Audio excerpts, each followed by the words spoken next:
அன்றைக்கு அந்த என்வலப் அது நான் உங்கள் மேல இருக்கக்கூடிய ஒரு உங்களை என்னட்டு சொல்றது இல்ல உங்களை ஒரு பலப்படுத்தி விடணும்ன்றதான் என்னுடைய நோணுமெண்ட் சொல்லி தினமுரசினுடைய 2 இயந்திரம் அது 55-75 லட்சம் இருக்கும் அதை அவரு கொடுத்தது.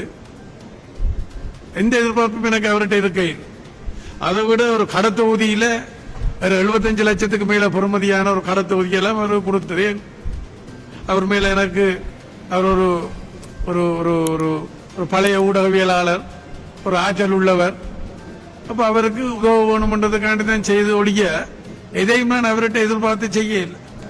என்கிட்ட காசோட இருக்குது, கையாவளுக்கு காசோட வாங்கி வச்சேன். அது இன்றைக்கு அறுதியா போயிருக்கும். இது 6 மாசத்துக்கு மேலே என்றால் அது கையாவளுக்கு எடுத்து வச்சது விளங்குது. அப்ப அது மாதிரி தான் அன்றைக்கும் அந்த என்வலப் கொடுத்தது. நான் உங்கள்கிட்ட எதையும் எதிர்பார்க்க இல்லை. என்னுடைய பிள்ளைகளாக அல்லது என்னுடைய இதை சேர்ந்த ஆக்களாக என்ற வகையில தான் உங்களுக்கு உதவ வேண்டும் என்ற வகையில நான் அதை செய்து ஒழிய வேறொரு நோக்கம் எனக்கு இல்லை.